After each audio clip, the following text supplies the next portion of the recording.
Ce musée, qui s'appelle Musée de la Ville d'Eau au pluriel, est un musée sur l'histoire de Spa. Spa est une cité thermale extrêmement célèbre, célèbre par ses sources, par la venue de tous ces riches curistes. Et nous, notre travail est de raconter toute cette histoire de 4 siècles, de cette histoire de Spa. Et nous avons différentes thématiques.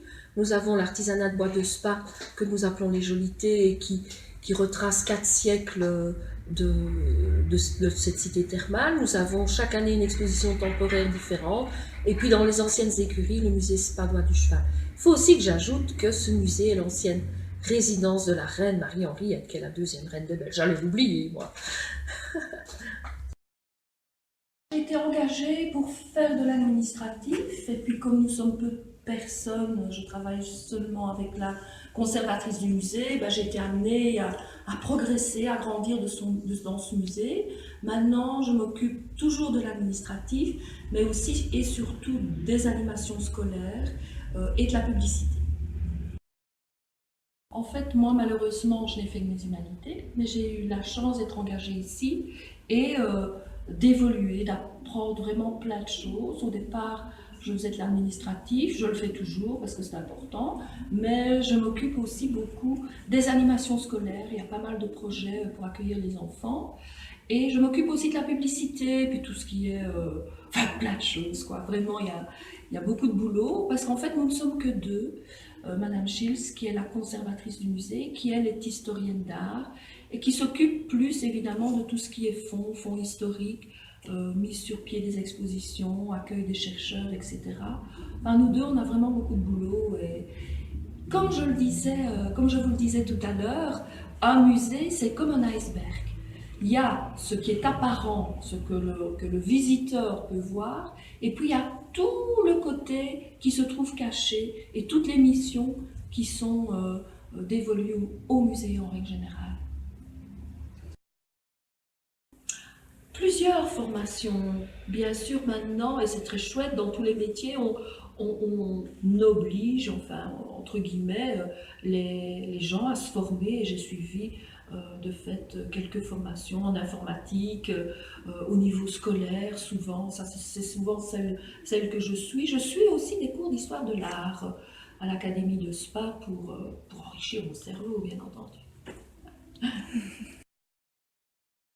Cette question, on y a beaucoup réfléchi ensemble, c'est vrai. En fait, moi je pense que oui. Je pense que oui parce que maintenant les musées ont vraiment, sont tournés vers la jeunesse, et c'est extrêmement important. C'est vraiment quelque chose auquel je tiens, d'inviter les plus jeunes, enfants, maternels, adolescents, à découvrir ce qui se passe dans les musées. Et là, un professeur de français peut être intéressant, ne fût-ce que par sa formation pédagogique et par les questions et les réponses qu'il pourrait apporter. Moi, je dis oui. Tout simplement en envoyant un mail avec CV, lettre de motivation, c'est toujours mieux, et puis on répond toujours, on les garde si le CV est intéressant, et sait-on jamais, la culture est un peu le parent pauvre, mais voilà, n'ayez pas peur d'envoyer votre CV.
Alors bonjour. Bonjour.